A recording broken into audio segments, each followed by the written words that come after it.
We were down 700 points on the Dow. That was right after that report of a massive build in the amount of oil we've got in storage, which pushed the price of oil down to $19 a barrel. That's not good for the economy, and the Dow reflected that, but we come back a bit. We're only down 636 as we speak. Let's go to Michigan and Grady Trimble, who's got a report on that protest against the lockdown in that state. What do you got, Grady? It is. Well, the protest doesn't officially start for more than an hour, but you can see people gathered here in front of the state capitol building. But the real protest, the main protest, is planned for the streets. Everybody's going to stay in their cars so they can maintain social distancing.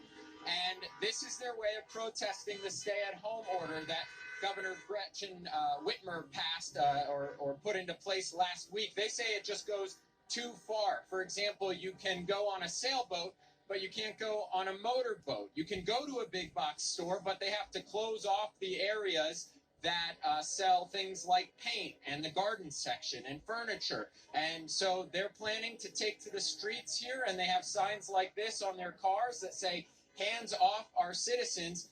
Again, this starts at noon, but you can see the enthusiasm from these people here.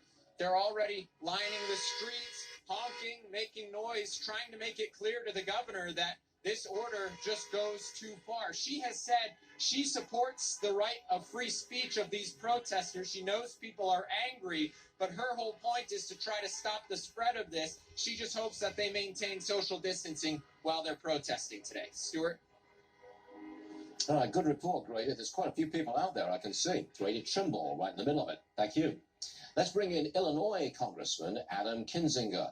Congressman, thanks for joining us. What are your thoughts on that protest, which seemed to be really gathering steam there? Yeah, I think it's fine. It's great as long as they maintain a social distance. But I think, governors need to be aware of something. Lockdowns and social distancing standards are important, but don't go too far, because right now you have the population in the whole country that's very willing to do this. It's been very impressive. But if you start doing ludicrous things like saying you can go in a sailboat but not a motorboat, as an example, people are going to start questioning the whole order. So I think it's great to protest, but I think every governor needs to be aware to just be sane about this. There's some questions about, for instance, big box stores in Illinois are open, but some of the small, retail shops aren't able to be open. So, it's going to be tough to navigate, but let's be sane about it. And understand that if we're going to have to do this social distancing thing for a longer period of time, people are going to have to buy into this as well. Congressman, we want to talk a lot about China being held accountable. And I know that's what you want, hold them accountable for their role in the virus and the beginning of it. But just for a moment, listen to what Larry Kudlow told us about holding China accountable. Roll tape, please. Trade, the phase one deal, which is proceeding, by the way, certainly in fairness to the Chinese.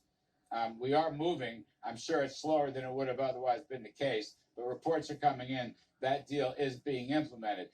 China needs to be held accountable on a number of measures over a period of time. They will be held accountable. There's no question about that.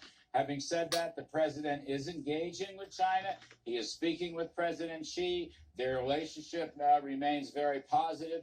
So we are working with them. Congressman Kinzinger, how would you specifically hold China accountable, and for what? Well, a couple things. First off, it's fine for the president to talk to China. The trade deal is good. I support it.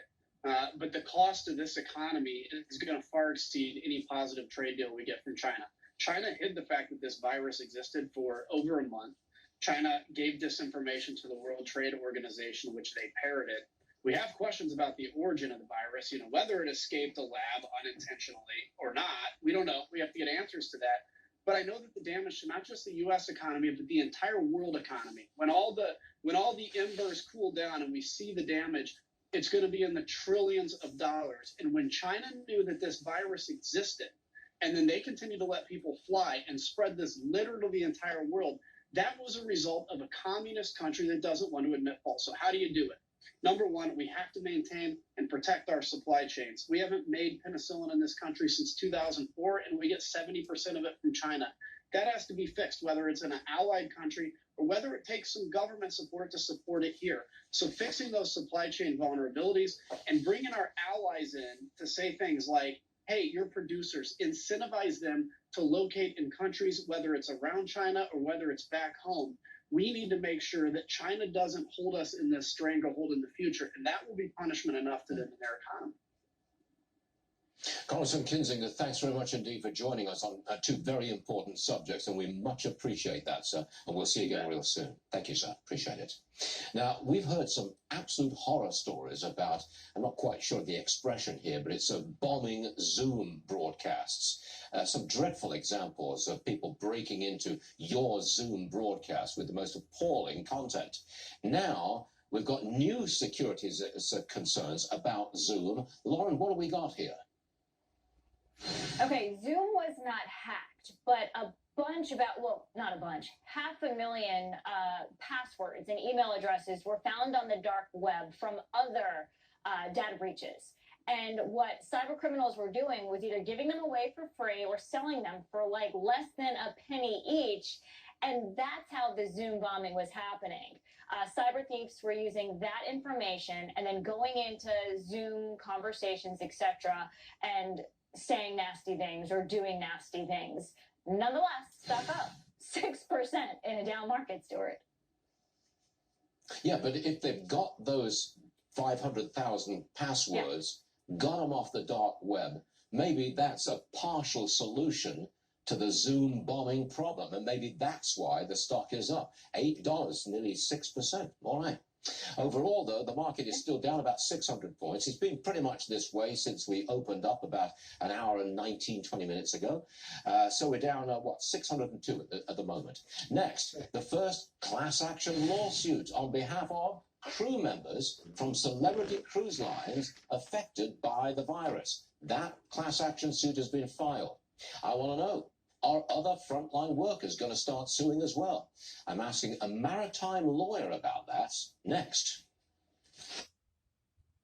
Gold.